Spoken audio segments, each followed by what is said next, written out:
اللہ تعالیٰ نے جن چیزوں کو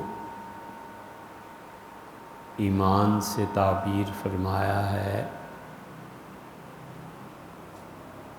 وہ کچھ تو ایسی ہیں جنہیں براہ راست ماننا ضروری ہے۔ اللہ کی توحید ہے، حضرات انبیاء علیہ السلام کی رسالت ہے، تقدیر ہے، وغیرہ وغیرہ۔ اور کچھ چیزیں ایسی ہیں جو دین کی ضروریات کہلاتی ہیں، تو نہ صرف ان چیزوں کو ماننا ضروری ہے بلکہ دین کی جو ضروریات ہیں ان پہ ایمان لانا بھی ضروری ہے۔ جو شخص دین کی ضروریات پہ ایمان نہیں رکھتا وہ بھی کفر کا ارتکاب کرتا ہے۔ ان چیزوں کو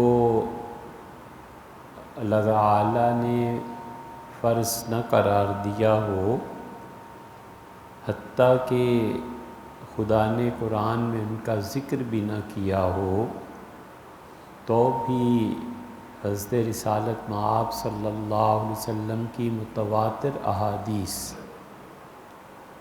یا پھر امت کا خود اجماع اور یا جنہوں نے بھی ضروریات دین کی حدود باندھی ہیں ان کا انکار بھی کفر ہو جاتا ہے۔ مثلاً سیدنا مسیح علیہ السلام کا دوبارہ دنیا میں آنا، ایک آدمی کہتا ہے کہ قرآن کریم میں براہ راست اس کا ذکر نہیں ہے، اگرچہ ہے، لیکن وہ کہتا ہے کہ کسی بھی آیت میں صاف طور پہ یہ نہیں ہے کہ قیامت کے قرب میں حضرت عیسیٰ علیہ السلام دنیا میں آئیں گے۔ تو اس سے ذرا سا ہٹ کے ہم جو کہتے ہیں کہ قرآن کریم میں ہے، مثلاً اللہ تعالیٰ فرماتے ہیں کہ حضرت عیسیٰ علیہ السلام فی المہد و کہلا، ہم انہیں کہیں گے کہ ہم نے تم پہ بڑا احسان کیا کہ آپ نے بات کی اس وقت بھی جب آپ ماں کی گود میں تھے، اور آپ نے اس وقت بھی کلام کیا اے عیسیٰ علیہ السلام جب آپ بڑھاپے کی عمر کو پہنچ گئے۔ تو ہم کہتے ہیں یہ دلیل ہے اس کی کہ وہ آئیں گے۔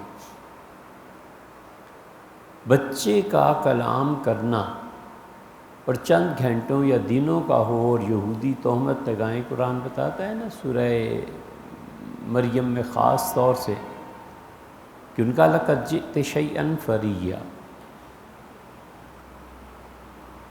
اے مریم تم ایسی چیز بیٹا لے کے آئی ہو جو تہمت کے قابل ہے، تو تم یہ کیا ہے یہ بچہ؟ فاشارت الیہ، اس نے اشارہ کیا کہ پوچھ لو۔ ان کا کیف نکلم من کان فی المہد صبیا، کیا کرتی ہو، کیا کہتی ہو، بچہ جو تمہاری گود میں ہے بھلا یہ بولے گا؟ قال انی عبد اللہ، اس نے کہا میں اللہ کا بندہ ہوں، آتانی الکتاب، اللہ نے مجھے کتاب دی ہے، وجعلنی نبیا، اور میں نبوت ہے میرے پاس، اور وجعلنی مبارکہ، اللہ نے مجھے برکت والا بنا کر بھیجا ہے، اینما کانوں، میں جہاں بھی رہوں، یہ نہیں کہا زمین پر رہوں گا، جہاں بھی رہوں۔ تو یہ بچپن کا کلام ان کا یہ تو سمجھ میں آتی ہے، چلو معجزے کی بات ہوئی عیسیٰ علیہ السلام کی، مریم کی کرام، کچھ یہ جو اللہ نے فرمایا کہ تم بڑھاپے میں بھی بات کرو گے، تو یہ کون سی بات ہے؟ بڑھاپے میں تو ہر آدمی بولتا ہے، کوئی گونگا ہو تو وہ نہیں بولتا، جوانی میں بھی پھر نہیں بولتا۔ یہ جو اللہ کا فرمان ہے، ہم کہتے ہیں یہ دلیل ہے اس بات کی کہ دنیا میں آئیں گے، لیکن ایک لمحے کے لیے ان کی بات مان لو کہ قرآن نے نہیں کہا۔ ہم کہتے ہیں حضور اقدس صلی اللہ علیہ وسلم کی جو متواتر احادیث ہیں، ان کا انکار بھی تو کفر ہے۔ اس لیے یہ جتنی بھی کتابیں فرقوں پہ لکھی گئی ہیں، ان میں ہر جگہ ملے گا کہ حضرت عیسیٰ علیہ السلام کی دوبارہ آمد، اس پہ ایمان لانا ضروری ہے، یہ ضروریات دین میں سے۔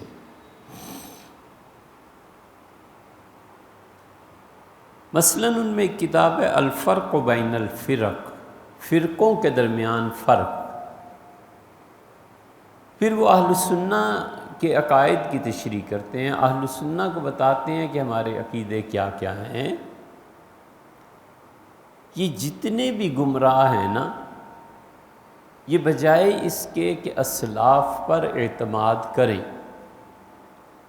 اور یہ سنیں یا پڑھیں کہ مثلا غزالی نے یہ لکھا ہے، امام رازی نے یہ لکھا ہے، نصفی نے یہ فتویٰ دیا ہے، شیخ عبدالقادر جیلانی رحمۃ اللہ علیہ فرماتے تھے، یہ ڈائریکٹ جاتے ہیں کتاب و سنت پہ، جس سے یہ تأثر بڑھتا ہے کہ امت میں اب تک قرآن کو کسی نے سمجھا ہی نہیں، حدیث کو بھی کسی نے نہیں سمجھا، میں پہلا آدمی ہوں جو تمہیں بتانے لگا۔ اسلاف پر اعتماد اٹھا دینا یہ مشن ہے، اور ہر چیز کو ڈائریکٹلی کتاب و سنت سے ثابت کرنا یہ مشن۔ ہم نے کئی ریکارڈنگز کرائیں اس موضوع پہ کہ بالکل صحیح احادیث جن کی شہادت دی ہے صحابہ کرام رضی اللہ عنہم نے، حضور صلی اللہ علیہ وسلم نے بھی فرمایا ہے، اس پہ امت عمل نہیں کرتی۔ کیوں؟ اگر حدیث سے ہی براہ راست لینا ہے تو پھر تیمم کندھوں تک ہونا چاہیے۔ وہ کئی ریکارڈنگز، تو اسلاف پہ اعتماد اٹھا دو، درمیان میں جو کچھ آتا ہے چھوڑو، میری سنو۔ اس لیے یہ جو پرانے اساتذہ باندھ کر رکھتے تھے نا، اور بعض اوقات بڑے سخت جملے کہتے تھے، وہ اسی مرض کی بیخونی تھی کہ آج اگر ہم نے رعایت کی، سخت نہ بولے تو آئندہ آنے والی نسل اس نہج پہ چل پڑے گی۔ سیدنا علی رضی اللہ عنہ، مسلم میں آتا ہے، لوگوں کو کوئی بات سمجھا رہے تھے، اب ایک آدمی بار بار کھڑا ہوتا ہے اور کہتا ہے حضرت نماز، حضرت نماز، مغرب کا وقت ہو گیا۔ سیدنا علی رضی اللہ عنہ تنگ آ گئے، اس نے جو کہا، اس نے کہا حضرت سنت کے خلاف ہے۔ اس پہ بڑا غصہ، ان کا انظروا ھذا الکلب یعلمنا السنہ، اس کتے کو دیکھو مجھے سنت سکھا رہا ہے۔ یہ اتنا سخت اسی لیے بولے کہ تم دین میں بعد میں آئے ہو، ہم جنہوں نے براہ راست حضور صلی اللہ علیہ وسلم سے پڑھا اور سیکھا ہے، ہم بھی اگر سنت کے خلاف کام کرنے لگیں گے تو دین کا وجود کہاں رہے گا؟ اس لیے ضروریات دین پر بھی ایمان لانا ضروری ہے، اور جس مشکل میں اب امت پھنسی ہوئی ہے، اور خاص طور پہ ہم تو اپنے معاشرے کا ذکر کریں گے، ہم نے کون سا پوری امت کو دیکھ لیا جا کے، ہمارے لیے سب سے بڑا مسئلہ جو اس وقت پیش آ رہا ہے وہ الحاد ہے۔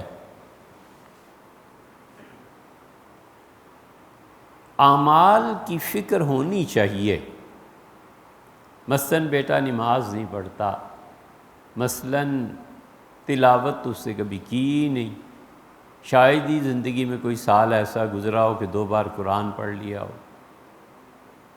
سب جانتے ہیں نا کہ گھر میں کیا ہو رہا ہے اور بچوں کے رجحانات کس طرف ہیں۔ اس سے بڑھ کے، عمل سے بڑھ کے مصیبت یہ ہے کہ اب ہمارے ہاں عقیدے پہ زد پڑ گئی ہے، اور اس کو ذرا ٹٹولیں تو پتہ چلتا ہے کہ یہ تو اندر سے خدا کو ہی نہیں مانتا، مانتا بھی ہے تو بس سرسری سا مانتا ہے۔ رسالت مآب صلی اللہ علیہ وسلم پہ صحیح معنی میں ایمان نہیں ہے، اور قیامت کے ماننے کا جو اثر عملی زندگی میں ہونا چاہیے وہ تو بالکل ختم۔ آپ یقین مانیں، کئی ایک قصے ہم سنتے ہیں تو اب تک حیرت ہوتی ہے، یعنی حیرت ختم نہیں ہوئی۔ اس نے اس زمین پہ قبضہ کر لیا، اس نے اس کے پیسے اڑا کر لے گیا۔ حیران ہوتا ہوں کہ یا اللہ، یہ بھی آخرت کو مانتا ہے، یہ اللہ کو مانتا ہے۔ تب ہے آخرت کو جو مانتا ہو کہ اللہ کے ہاں جواب دینا ہے، کیسے ہمت پڑ سکتی ہے کہ کسی کی آبرو ریزی کرے، کسی کی زمین چھین لے، کسی کی بلا وجہ کے توہین کر دے؟ اگر آخرت کو مانتا ہو نا کہ کہیں جواب دینا ہے، تو کیسے ہمت پڑ سکتی ہے کہ اللہ کے یا لوگوں کے حقوق کو ضائع کرے؟ پرانے بزرگ تھے اور وہ لوگ ایمان میں پختہ تھے، اور وہ بیعت ہو گئے حضرت تھانوی رحمۃ اللہ علیہ سے۔ حضرت کے ہاں بیعت بہت مشکل تھی، بہت۔ فرماتے تھے میں نے کوئی فوج تھوڑی ہی بنانی ہے کہ ہر ایک کو مرید کر لوں۔ جامعہ اشرفیہ لاہور کے بانی مفتی محمد حسن صاحب حاضر ہوئے۔ وہ اتنے بڑے آدمی تھے کہ ایک دن ٹرین لیٹ پہنچی تھانہ بھون، تو انہوں نے عرض کیا حضرت تھانوی رحمۃ اللہ علیہ سے کہ حضرت، قاعدہ اور کلیہ تو یہی ہے کہ پہلے خط لکھ کے وقت آپ سے لیا جاتا ہے، میں ہمیشہ ایسے ہی کرتا آیا ہوں، لیکن اس مرتبہ اتنا محبت کا غلبہ تھا کہ میں نے کہا چلو دیکھ لیں گے، اب جو بھی ہو تو میں معافی چاہتا ہوں۔ فرمایا مفتی صاحب آپ بے فکر رہیے، آپ جب امرتسر اسٹیشن پہ آتے ہیں نا تو آپ کا نور وہاں سے مجھے یہاں تھانہ بھون میں پڑتا ہے۔ اس حضرت تھانوی رحمۃ اللہ ان کرامتوں، ان چیزوں کو زیادہ اہمیت بھی نہیں دیتے تھے۔ مفتی صاحب جب آئے، حاضر ہوئے بیعت کے لیے، تو فرمایا میں نے سنا ہے کہ مفتی صاحب آپ نے حدیث فلاں جگہ پڑھی ہے؟ ان کا جی۔ فرمایا کہ آپ کو پتہ ہے وہاں کون حدیث، آپ کو پتہ ہی ہوگا؟ ان کا جی حضرت ایسے ہی ہے۔ تو فرمایا کہ اگر مجھ سے بیعت ہونا ہے تو دارالعلوم دیوبند میں جائیں، انور شاہ صاحب حدیث پڑھاتے ہیں رحمہ اللہ، ان سے حدیث پڑھ کے اگلے سال آنا اگر بیعت ہونا ہے۔ اچھے خاصے پڑھے لکھے مفتی، وہ سال بھر پھر دیوبند جا کے پڑھا، پھر آئے، پھر حضرت رحمۃ اللہ بیعت فرمائے۔ اور خود فرماتے تھے کہ اس کو میں بیعت کر لیتا ہوں نا، وہ پہلے ہی دن اس قابل ہوتا ہے کہ اسے خلافت دے دیں، لیکن اپنے بزرگوں کا یہ طریقہ نہیں رہا، اس لیے میں ایسے نہیں کرتا۔ تو بیعت تھے، ایک حضرت سے مرید تھے، ظاہر ہے بڑی اصلاح ہوئی تھی، تو رونے لگے۔ حضرت رحمۃ اللہ فرمایا کیا ہوا؟ ان کا حضرت بیٹا علی گڑھ چلا گیا، وہاں پڑھا رہا ہوں اور اللہ نے سب کچھ دے رکھا ہے، لیکن میرا بیٹا نماز نہیں پڑھتا، مجھے اتنا دکھ ہوتا ہے کہ کیا بتاؤں۔ تو اس کو لے کے آیا ہوں آج آپ کی خدمت میں، خانقاہ کے باہر ہے، اجازت دیں تو لے آؤں؟ حضرت نے کہا لے آؤ۔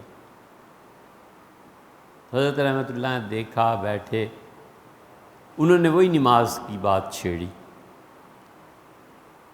حضرت رحمۃ اللہ نے فرمایا کہ بیٹے آپ کے والد نماز کی شکایت کر رہے ہیں، میں تو اور بات سوچ رہا تھا کہ آپ سے پوچھوں کہ اللہ تعالیٰ کے متعلق کیا آپ کا نظریہ ہے۔ اس نے کہا خدا ہو تو کوئی پوجے نا، خدا کہاں ہے، ایسے ہی ہے۔ حضرت تھانوی رحمۃ اللہ علیہ فرمایا ایمان کی خبر لیجئے، میں اس نئی نسل کو اچھی طرح جانتا ہوں، مجھے کچھ شبہ تھا کہ تو سرے سے خدا کو ہی نہیں مانے گا، نماز تو بعد کی بات۔ یہی حال ہے۔ اور ہمارا نہیں خیال کہ اس امت میں 5% آدمی بھی نماز پڑھتے ہیں، کوئی نہیں پڑھتے، ورنہ یہ مسجدیں تنگ نہ ہو جائیں۔ یہ تو پچھلے زمانوں میں مثلاً پاکستان بنا تو 2.5 کروڑ کی آبادی تھی، مغربی پاکستان کی 2.5 کروڑ کا فرض کر لو 2% آتا تھا، اب اسی 22 کروڑ کا 2% آ جاتا ہے، 3 کہاں، اس سے بھی کم ہو گیا، ورنہ ہر جگہ مسجدیں تنگ پڑ جائیں۔ اور یہ جو سیکٹرز بنتے ہیں اور جو کالونیز بنتی ہیں، یہ 10 منٹ کے فاصلے پہ مسجدیں رکھتے ہیں، کوئی اعتراض نہیں کرتا۔ اس کی وجہ یہ ہے کہ پڑھنی تھوڑی ہے، جانا کبھی عید شبرات میں ہو گیا تو ہو گیا، باقی کون جاتا ہے، اور ایمان اندر سے ہے نہیں۔ ولیعذ باللہ یہ یونیورسٹیوں کے پڑھے لکھے جتنے ہیں ہمارے پاس، آپ نے دیکھا ہی ہے، فون بھی ہر وقت یہ ہوتا رہتا ہے، لوگ مسائل ہی پوچھتے ہیں، کوئی دن ایسا نہیں جاتا جب کوئی نہ کوئی ملحد نہ ملتا ہو کہ یہ اشکال ہے، حدیث پہ یہ اعتراض ہے، فلانی حدیث پہ یہ اعتراض ہے، حضور صلی اللہ علیہ وسلم نے یہ کیوں کیا، اللہ تعالیٰ نے یہ کیا فرمایا ہے، کیا چیز ہے۔ ابھی بھی 3-4 سوالات پڑے ہوئے ہیں، رمضان کے بعد انشاءاللہ جواب اس کا ہو جائے گا، لیکن یہ الحاد اتنی تیزی سے پھیل رہا ہے کہ وہ جو بات ہے کہ اللہ تعالیٰ نے فرمایا وَيُسَلِّمُوا تَسْلِيمًا، اور آپ کے فیصلوں کو پورے سچے دل کے ساتھ مان لیں، وہ نہیں ہے۔ ایک چیز ہوتی ہے قضا، اور ایک چیز ہوتی ہے اللہ کے نزدیک کیا ہے۔ مثلاً ایک آدمی یہ کہتا ہے کہ میں نے طلاق دی 1، اور جو 2 طلاقیں تھیں میں نے پہلی کو مضبوط کرنے کے لیے دی، قضا اس کی بات نہیں مانے گی، نہیں، عدالت نہیں سنتی، قاضی نہیں سنتا، وہ کہتا ہے 3 ہو گئیں اور ختم۔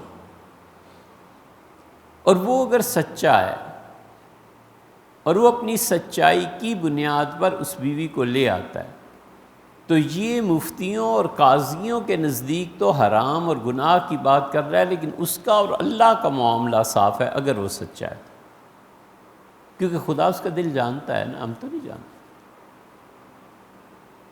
بالکل ایسے ہی جس شخص کے دل میں حضور اقدس صلی اللہ علیہ وسلم پر اعتراضات اور یہ چیزیں ہیں، اور انہوں نے جگہ جما لی ہے، اور ولیعذ باللہ حضور اقدس صلی اللہ علیہ وسلم کی توہین پہ راضی ہے، یہ ہمارے آپ کے نزدیک مسلمان ہیں، نماز پڑھے، روزہ رکھے، مر جائے تو جنازہ پڑھا دیں، ہمیں کیا پتہ، لیکن اللہ کے نزدیک تو وہ کافر ہو گیا کہ نہیں۔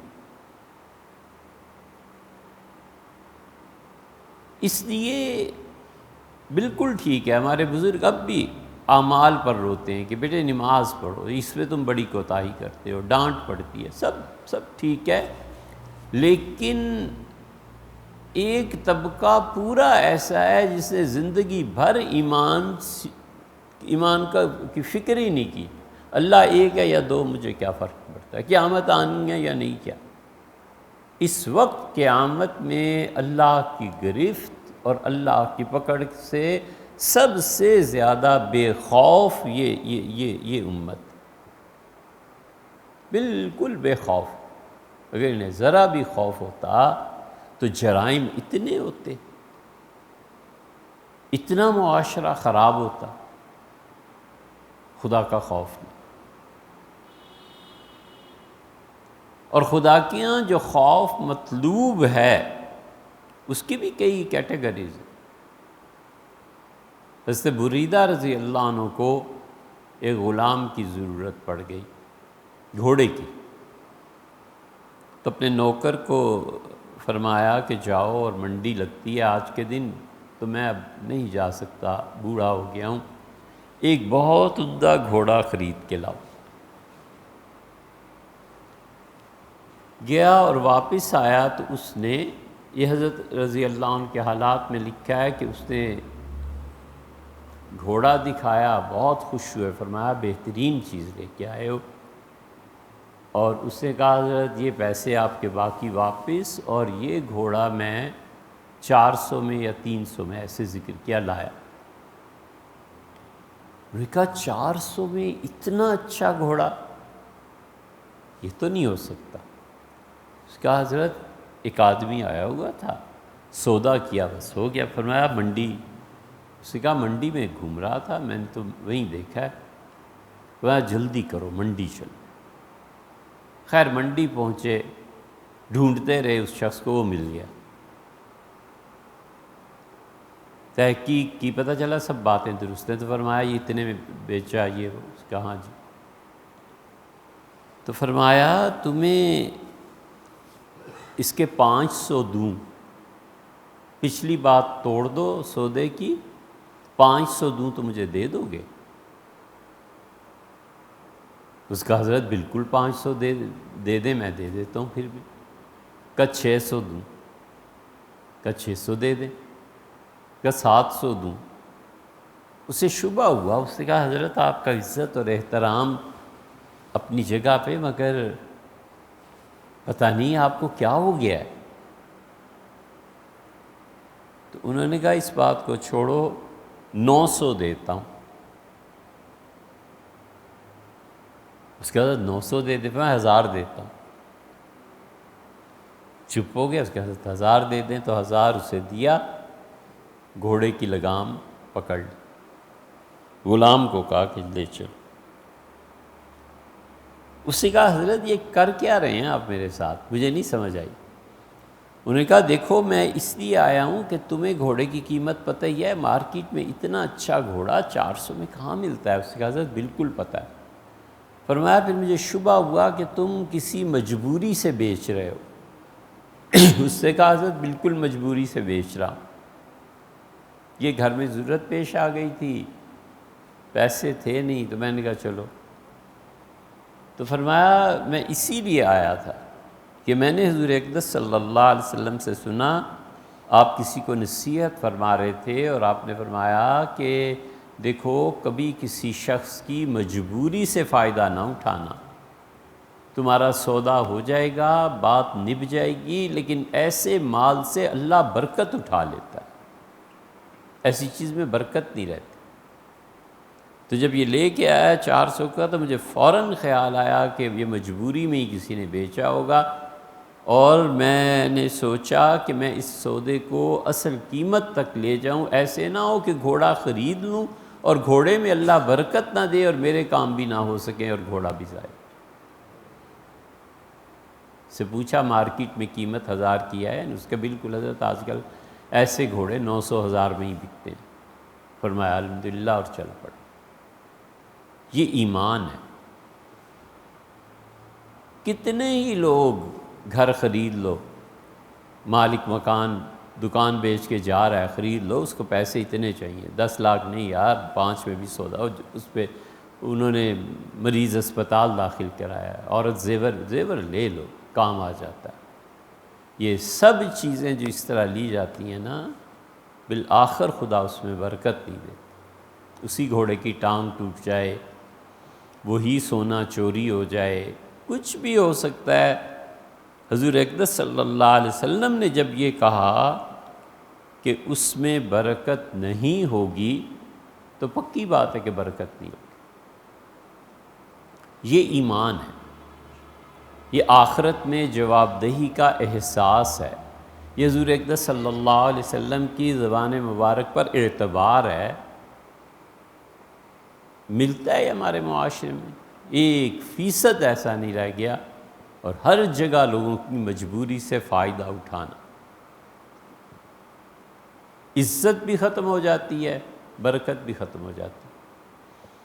اس لیے اب اعمال سے بھی بڑھ کے مسئلہ عقائد تک پہنچ گیا ہے، اور عقائد میں جو ماحول بنا ہوا ہے، اور یہ جو کچھ اسکول کالج اور یونیورسٹی میں پڑھاتے ہیں،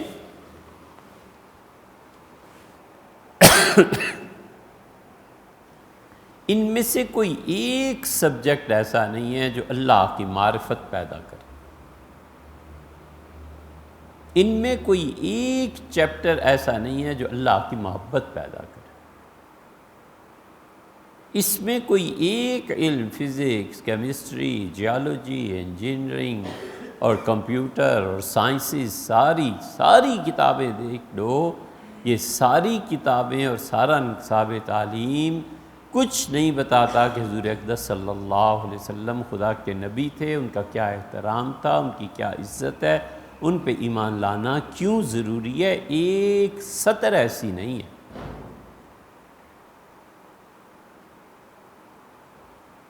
اور اس کے مقابلے میں جہاں سے یہ چیز آنی تھی، ٹیچرز پڑھاتے ہیں نا، اور ٹیچر خود اس مصیبت کا شکار ہے، اس کا خود اللہ پہ اعتماد نہیں ہے، اس کی زندگی میں خود دین نہیں ہے، تو بچوں کو کیا دے گا؟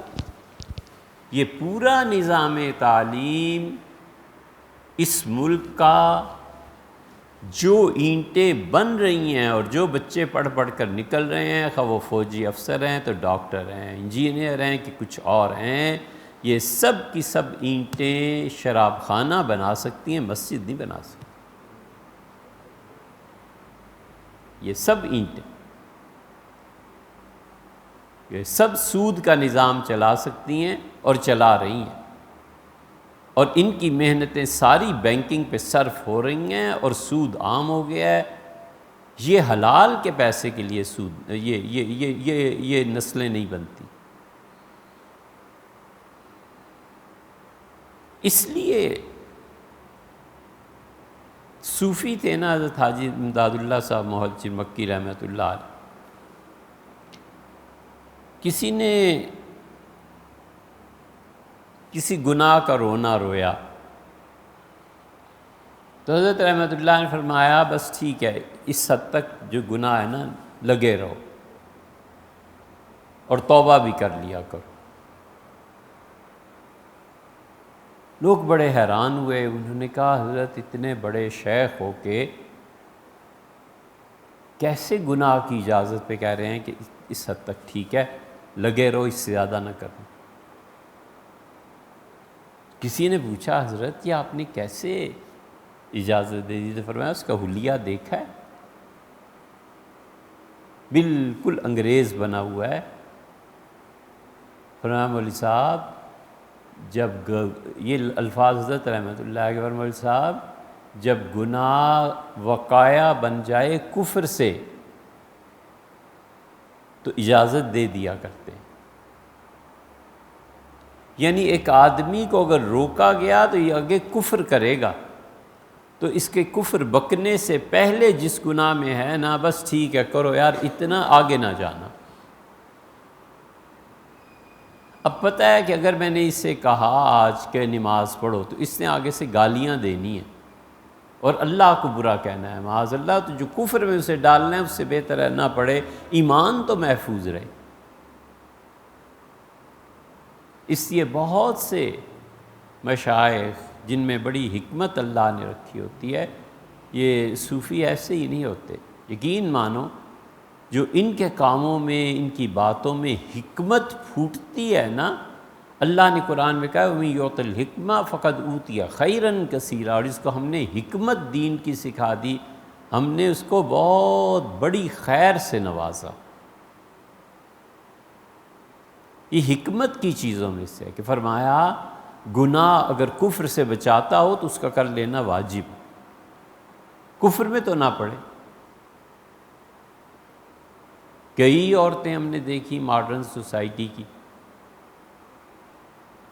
کہ مولوی تو ہر وقت پیسے یہ وہ، کسی وجہ سے ہم سے پوچھا تو ہم نے کہا بی بی اللہ کی راہ میں دے دیا کریں، اللہ تعالیٰ مصیبتوں سے بچاتا ہے۔ یہ وہ پتہ تھا کہ زکوٰۃ کہی اور اس نے دین کے اوپر تنقید شروع کر دی، زکوٰۃ کا نام نہیں لیا۔ آپ کیا کہتے ہیں کتنے پیسے دے دوں؟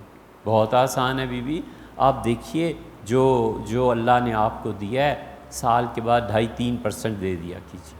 اچھا جی ٹھیک ہے میں ایسے کر لوں گی۔ اسے خود نہیں پتا تھا کہ زکوٰۃ کا نصاب کیا ہے، اسے خود نہیں پتا تھا کہ زکوٰۃ چیز کیا ہے۔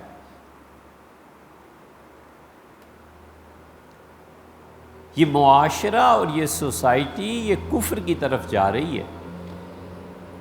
میں آپ سے ایک مسئلہ عرض کرتا ہوں، سوچو جو آئے ہو یہاں اور جو معاشرے میں کتنے % ہم لوگ اس مسئلے کو جانتے ہیں۔ بیٹے کی شادی ہوتی ہے، لڑکے کی شادی ہوتی ہے، اب یہ جو سونا ہے اس کی زکوٰۃ کون دے گا؟ بالعموم اکثر و بیشتر لوگ نہیں جانتے۔ شریعت یہ کہتی ہے کہ نکاح کے وقت طے کرو کہ یہ سونا کس کا ہے۔ اگر تو وہ اس لیے سونا دے رہے ہیں سسرال والے لڑکی کو کہ یہ سونا تمہاری ملکیت نہیں ہے، یہ ہم دے رہے ہیں زیبائش آرائش پہننے کے لیے، اور اللہ نہ کرے موت یا طلاق کی صورت میں یہ سونا سسر کہتا ہے یہ بیٹی واپس کرنا ہوگا ہمیں، سسر نے بتا دیا صاف لفظوں میں کہ بیٹی یہ واپس کرنا ہے، اس کا مطلب یہ ہے کہ سونا یہ لڑکی نہ بیچ سکتی ہے، نہ بیچ بھی نہیں سکتی، اور یہ اصل مالکہ بھی نہیں ہے، مالک سسر ہے جسے پہلے دن ہی سمجھا دیا زکوٰۃ اس کے ذمہ پڑے گی، بہو زکوٰۃ سے فارغ۔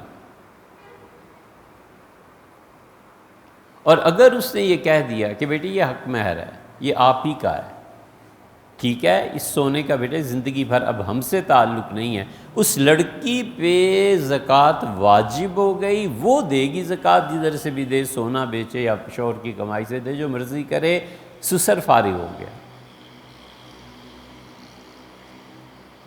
یہ باتیں طے کرنی ہوتی ہیں نکاح کے وقت۔ ہم میں سے کتنے فیصد نکاح کے وقت طے کرتے ہیں اور بیٹے یا بیٹی کو سمجھا دیتے ہیں کہ بیٹے اس بارے میں نا شریعت کا یہ حکم ہے، اس کے مطابق آج فیصلہ کرنا ہے کہ وہ جو زیورات لا رہے ہیں بیٹے یہ آپ کے ہیں یا ان کے ہیں یا کس کے ہیں، تاکہ زکوٰۃ جو دینی ہے کس پہ پڑے گی، اور اگر آپ کے ہیں تو آپ بیچ دیں، اگلے ہی دن ماں باپ کو دے آئیں، حق مہر میں مل، جو مرضی کرے، کون پوچھ سکتا ہے اس زیور کو، کچھ بھی نہیں۔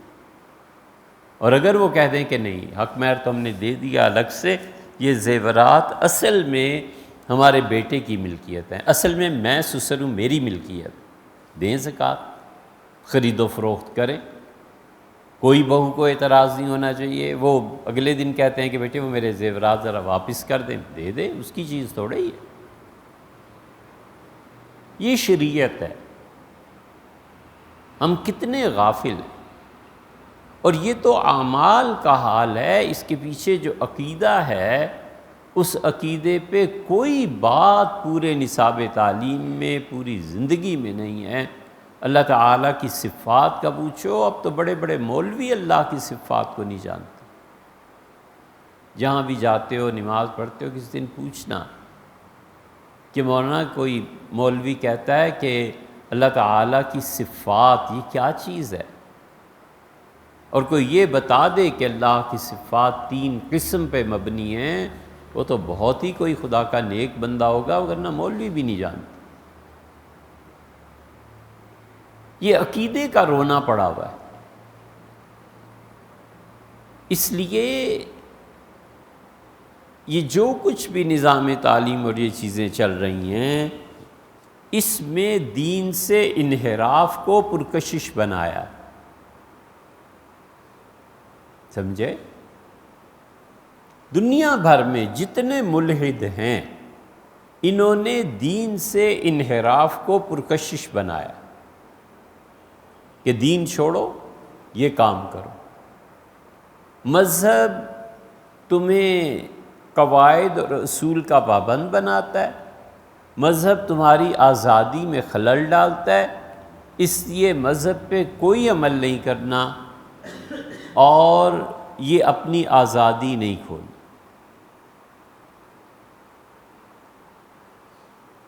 یہی مظاہرہ ہے، زیادہ لمبی بات کیا کریں۔ وہ کراچی میں جو خواتین نے مظاہرہ کیا نا، انہوں نے بھی یہی کہا، خدا بھی سن لے آزادی، محمد سن لے آزادی، پتہ نہیں کیا کیا، اللہ تعالیٰ ہدایت دے انہیں، والیاذ باللہ۔ وہ یہی تھا کہ آزادی چاہیے، تو انہوں نے صرف آزادی ہی کی تحریک نہیں چلائی، اس کو پرکشش بنانا بھی سکھایا۔ کہ دین سے انحراف کرو گے اور دین کو چھوڑو گے تو آزادی ہے، پرکشش ہے۔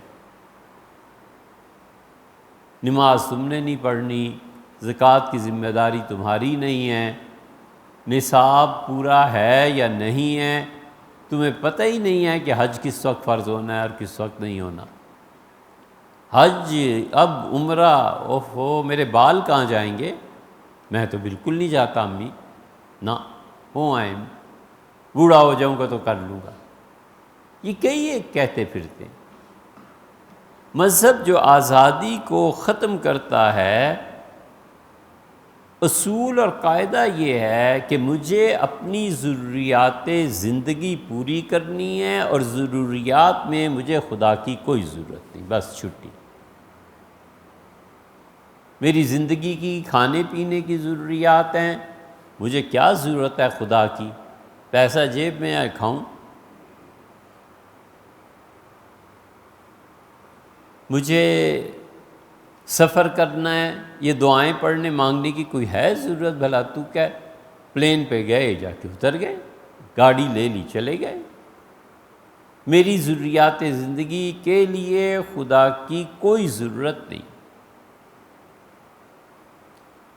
آپ تو پتہ نہیں کس سوسائٹی میں رہتے ہیں، لیکن معاشرے میں جن لوگوں کا واسطہ پڑتا ہے نا پبلک سے، ان کو ساری چیزیں پتہ ہوتی ہیں۔ مثلا وکیل ہیں، کسی وکیل سے جا کے پوچھو تو بتائے گا کہ آج کل سوسائٹی میں یہ چیز چل رہی۔ ڈاکٹر ہے، ڈاکٹر سے پوچھیں تو ڈاکٹر کہتا ہے جی پہلے ایسے مریض ہوتے تھے، اب ایسے مریض ہوتے ہیں، اب یہ چیز چل رہی۔ قاضی، مفتی اسی کیٹیگری کے لوگ ہوتے ہیں کہ ہر طرح کے لوگوں سے ملنا ہوتا ہے، واسطہ پڑتا ہے۔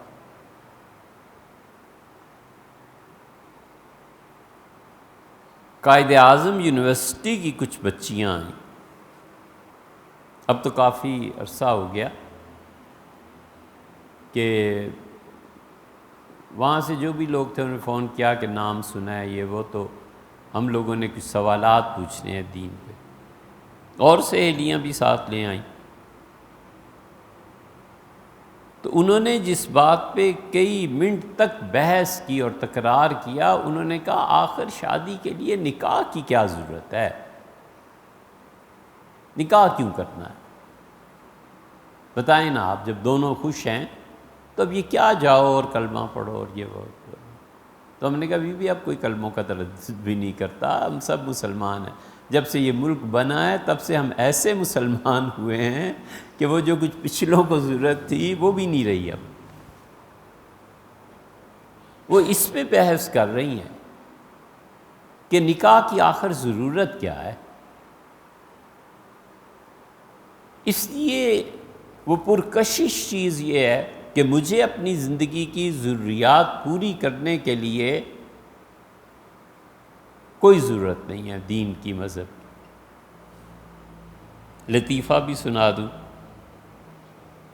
نکاح پڑھانا تھا تو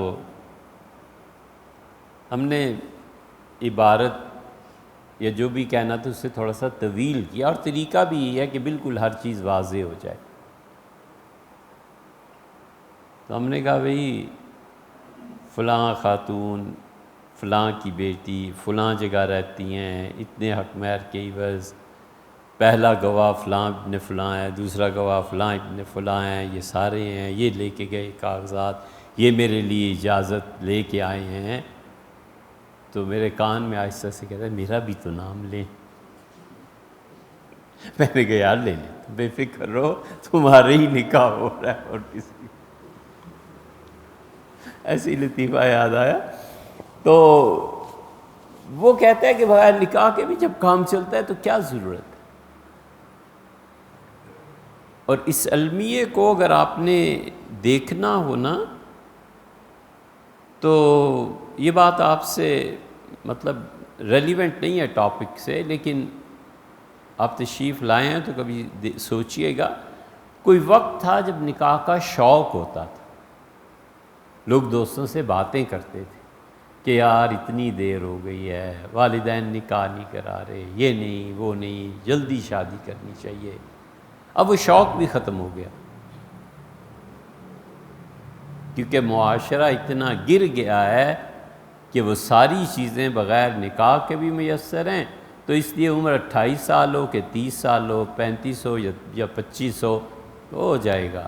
وہ بھی والدین کا پریشر ہوتا ہے تو ہوتا ہے، وگرنہ وہ کہتا ہے ایسی بھی زندگی اچھی گزرے گی۔ شوق ہی ختم ہو گیا۔ یہ اس سوسائٹی میں انہوں نے دین کے خلاف جو سوسائٹی بنانی ہے اسے پرکشش کرتی ہے۔ یہ بیوٹی پارلر اور اس طرح کی بے حیائی کی چیزیں کوئی ایک چیز ہے، کہاں تک گنے؟ اور اس کی زد جا کر پڑی ہے ایمان پہ کہ اللہ کی یاد زندگی سے رخصت ہو گئی۔ پورے حربے کر کے جب کچھ نہیں بچتا تو پھر حضرت سے دعا کراؤ اور مولوی صاحب سے اور خود اللہ سے توفیق۔ حالانکہ شریعت نے سکھایا تھا جب بھی کوئی مشکل اور مصیبت پیش آ جائے سب سے پہلے اللہ کی طرف رجوع کرو۔ سب سے پہلے اللہ نے کہا تھا کہ وَاسْتَعِینُوا بِالصَّبْرِ وَالصَّلَاةِ، نماز پڑھو، 2 نفل پڑھ کے شروع کرتا کہ اللہ آپ میری مدد کریں، یہ مصیبت آ رہی ہے۔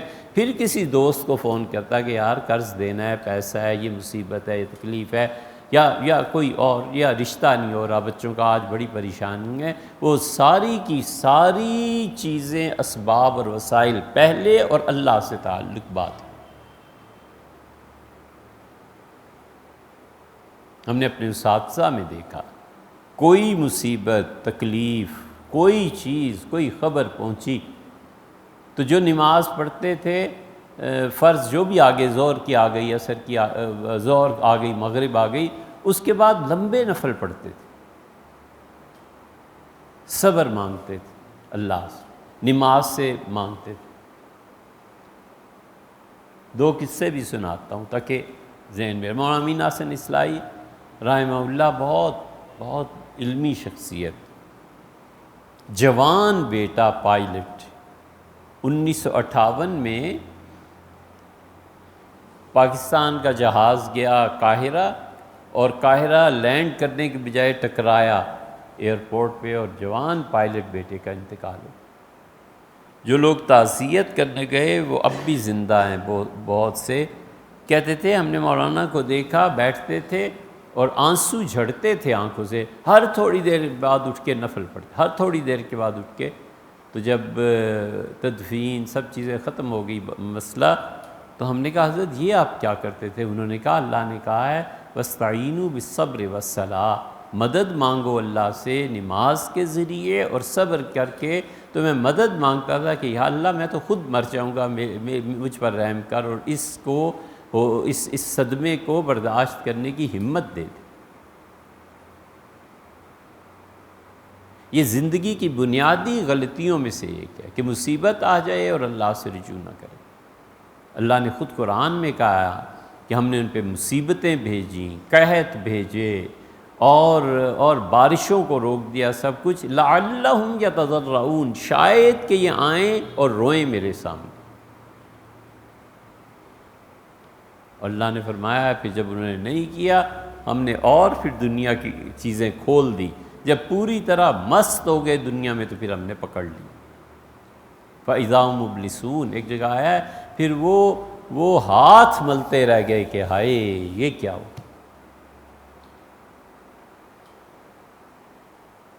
اور دوسرا واقعہ بھی عرض کروں، ذہن میں آیا تھا دوسرا واقعہ بھی۔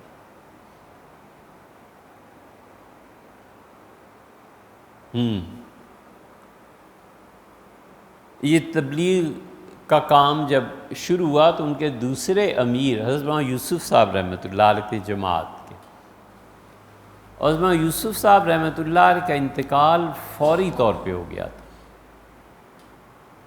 وہ داماد تھے حضرت شیخ مولانا زکریا صاحب رحمۃ اللہ علیہ۔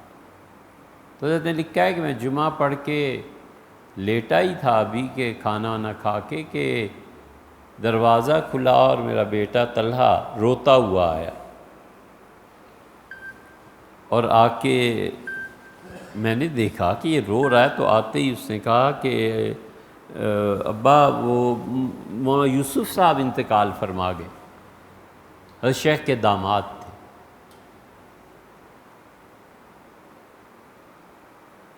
کمال کی بات ہے سے لکھی، حضرت نے لکھا ہے میرے لیے تو کوئی تعجب کی بات نہیں تھی، کیونکہ کوئی بھی شخص کسی بھی وقت مر سکتا ہے۔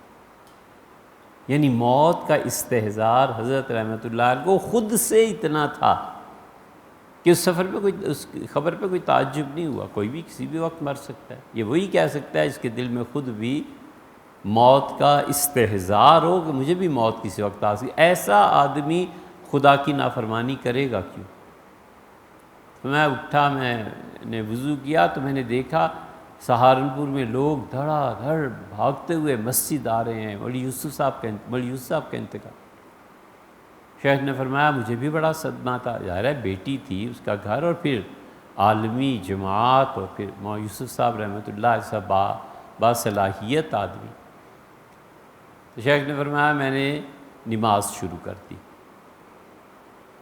اور حافظ تو تھے ہی، فرمایا 4 رکعتیں عصر کی نماز کے لیے شروع کر لیں، اور اتنی لمبی قرات کی کہ عصر کا وقت جو بھی مسجد کا تھا وہ آیا، میں نے سلام پھیرا اور فرض شروع کر دی۔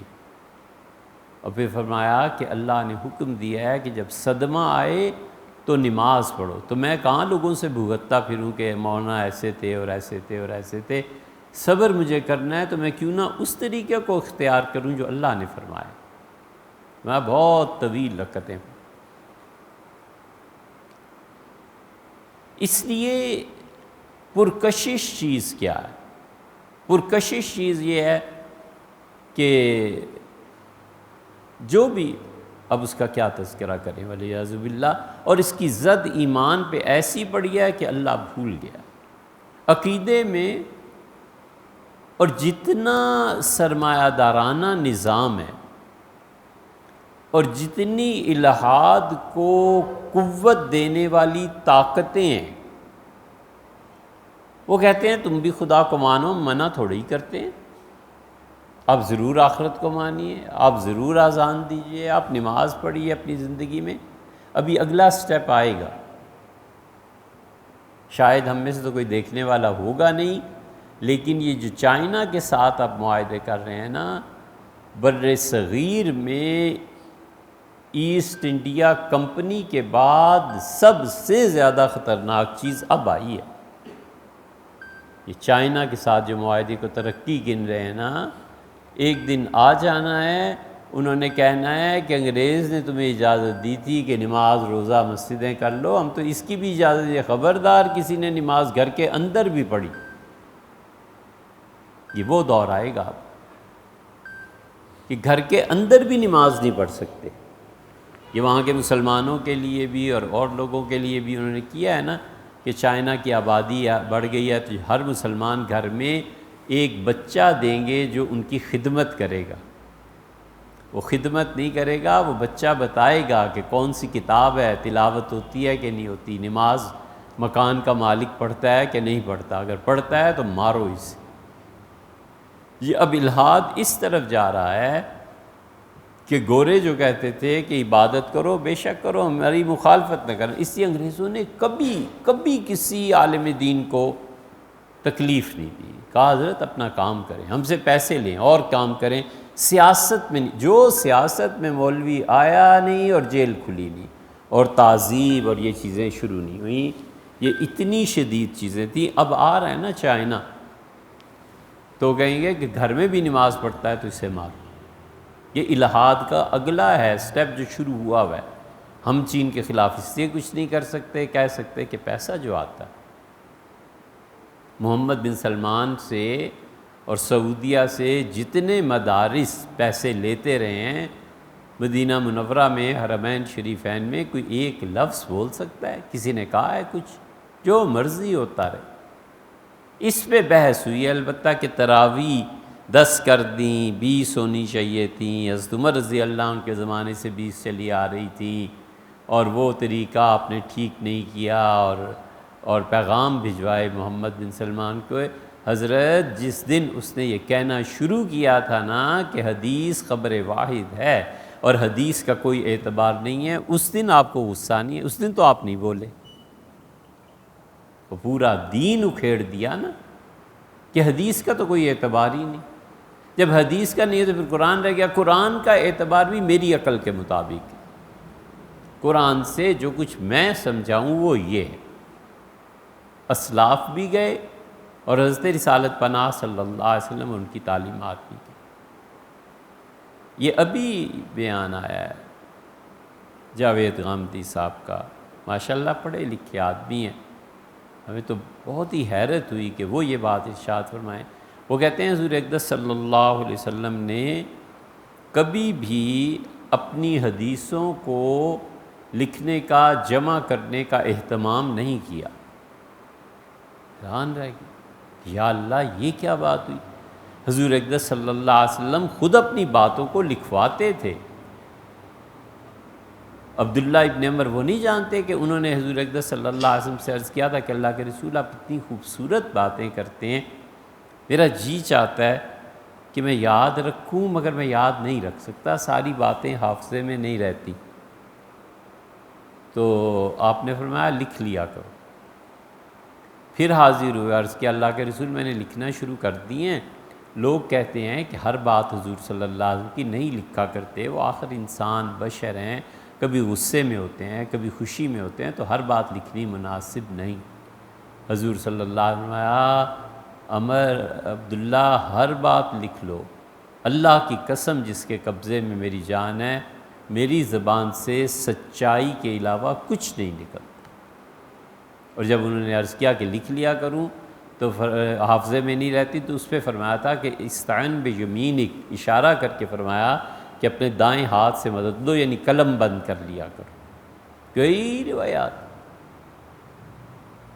مسند احمد جب پڑھ رہے تھے تو اس کا خیال آتا تھا کہ ان حدیثوں کو جمع کرنا چاہیے، وہ پھر وہی نہیں۔ اب آتا ہے کہ اللہ تعالیٰ کوئی مہلت دے تو ہم وہ مسند احمد 50 جلدوں میں ایک بار پھر اسے پڑھیں اور پھر ہم اس میں سے حدیثیں نکالیں کہ یہ دیکھو حضور صلی اللہ علیہ وسلم نے خود فرمایا ہے کہ میری باتیں لکھا کرو۔ یہ چیزیں الہاد کی طرف لے جا رہی ہیں۔ حضرت عیسیٰ علیہ السلام اپنے وقت میں انتقال کر گئے، میرا نظریہ تو یہ متواتر احادیث کا انکار ہے۔ حضرت اب جا کدھر رہے ہیں؟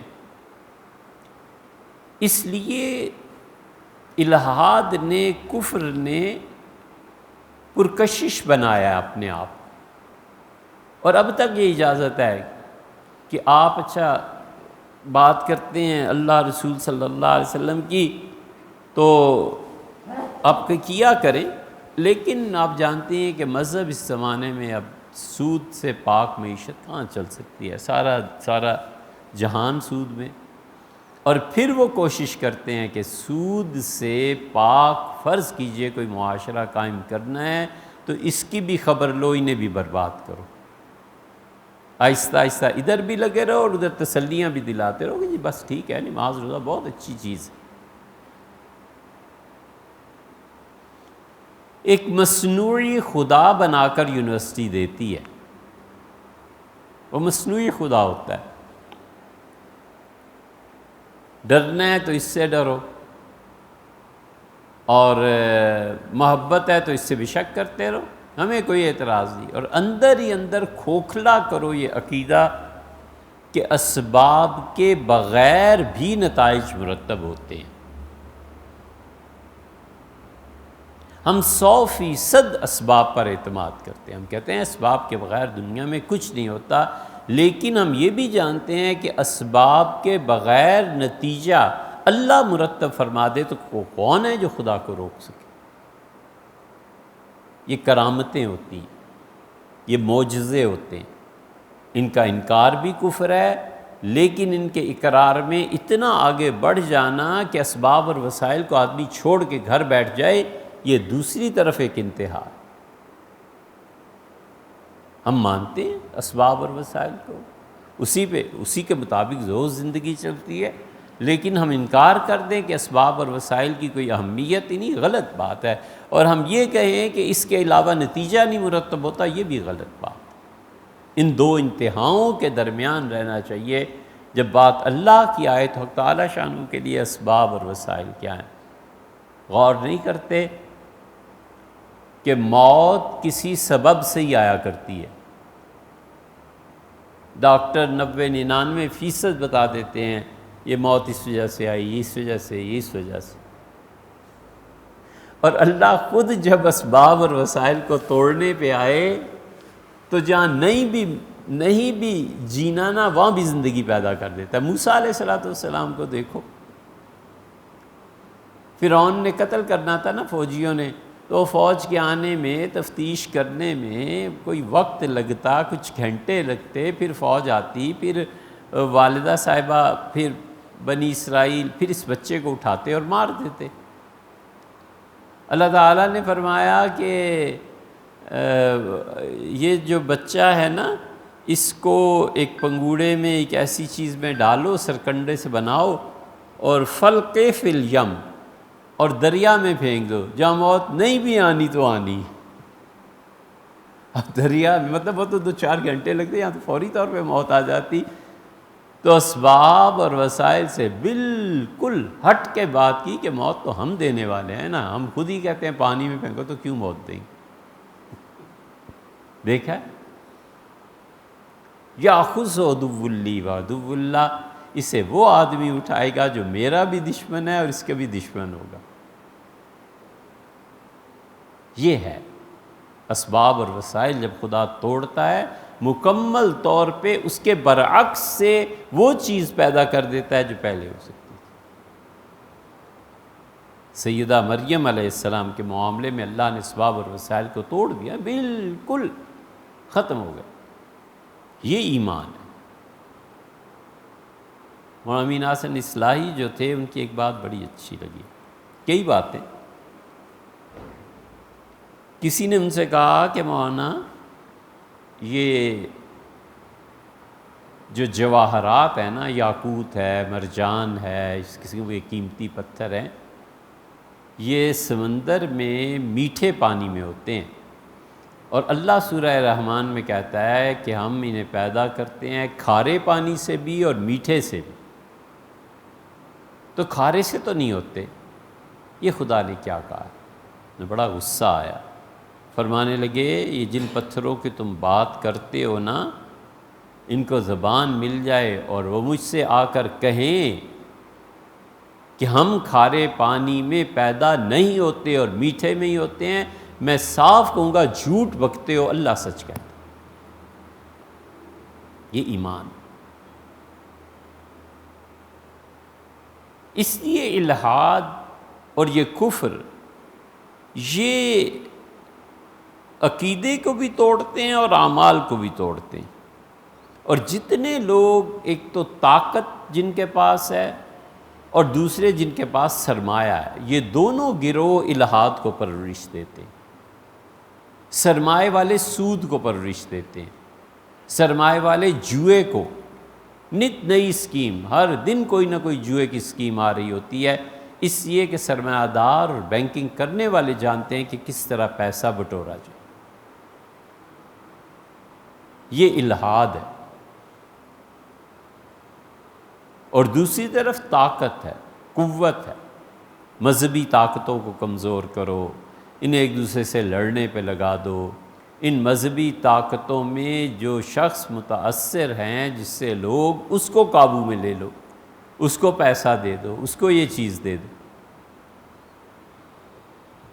تاکہ وہ ڈگمگائے، اور والعیاذ باللہ وہ پھر کفر کرے تو بھی اسے حفاظت ملتی ہے۔ یہ اصل مرض۔ انشاءاللہ اس پہ کل پھر آپ سے کچھ عرض کریں۔